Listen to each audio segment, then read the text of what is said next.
জনমানুষের মধ্যে সরকারকে, পলিটিক্যাল পার্টিকে, এই স্টেক হোল্ডারদেরকে, যেগুলো পাওয়ারফুল স্টেক হোল্ডার, তাদেরকে দেখার একটা দৃষ্টিভঙ্গিগত পার্থক্য ঘটেছে। বাংলাদেশ 2007 সালে ইউএন কনভেনশন, যেটা প্রতিবন্ধীদের সনদ, সেখানে কিন্তু স্বাক্ষর করেছে। 2013 সালে বাংলাদেশ নিজে একটা প্রতিবন্ধী সুরক্ষা আইন তৈরি করেছে। এখন 2013 সালে ছিল আওয়ামী লীগ সরকার। আপনি দেখেন, একটা আওয়ামী লীগ সরকারের মতো এরকম আওয়ামী লীগের একটা দল, এই দলটা পুরোপুরি আগাগোড়া ফ্যাসিস্ট।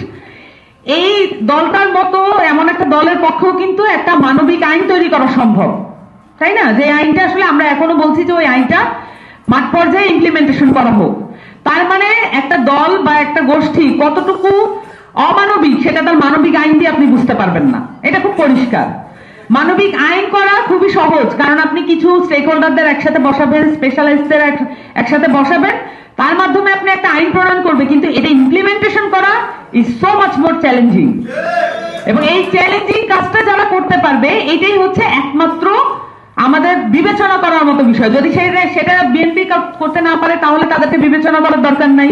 যদি সেটা জামাত করতে না পারে, জামাত আজকেও অনেকগুলো পলিসি লেভেলে ডিসকাশন করছে, কিন্তু এগুলো ইমপ্লিমেন্টেশন যদি করতে না পারে, তাহলে তাদেরকে বিবেচনা করার দরকার নেই।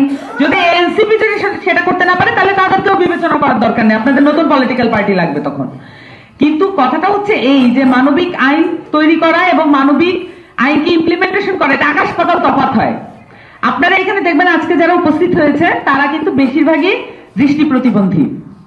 কিন্তু এখানে প্রতিবন্ধী মানে তো শুধু দৃষ্টি প্রতিবন্ধী না। কেন শুধু দৃষ্টি প্রতিবন্ধীরাই বিভিন্ন অনুষ্ঠানে উপস্থিত থাকছে, এই কারণটা কি আপনারা কখনো ভেবে দেখেছেন কিনা? এইটা আমরা একদম সরাসরি উপলব্ধি করেছি। এই যে আন্দোলনটার কথা বলছি, এই আন্দোলনটা যখন আমরা ডিল করেছি, তখন আমরা দেখতে পেয়েছি দৃষ্টি প্রতিবন্ধীরা তাও তাদের 4 হাত পা সচল আছে বিধায় তারা বিভিন্ন জায়গায় একটু হলেও চলাচল করতে পারেন।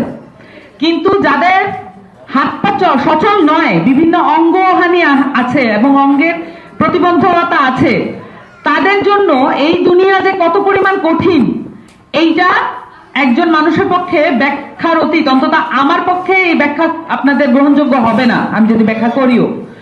সো বাংলাদেশে আমাদের যে প্রত্যেকটা প্রাইভেট সেক্টরে আপনারা চাকরির কথা বলছেন, প্রাইভেট সেক্টরে কেন গভর্নমেন্টকে ভর্তুকি দিতে হবে? আমি অবশ্যই মনে করি ভর্তুকি দেওয়া উচিত, কিন্তু কেন ভর্তুকি দিতে হবে?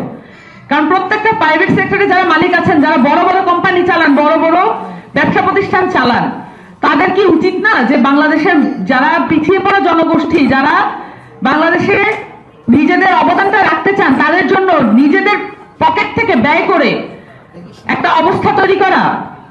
এটার জন্য তো সবসময় যে সাবসিডাইজ করা, এটা একমাত্র পদ্ধতি হতে পারে না। এটার জন্য তো সদিচ্ছা প্রত্যেকটা অঞ্চল থেকে দরকার, প্রত্যেকটা সেক্টর থেকে দরকার। তো সদিচ্ছার বিষয়টা এটা নর্মসে পরিণত করা দরকার।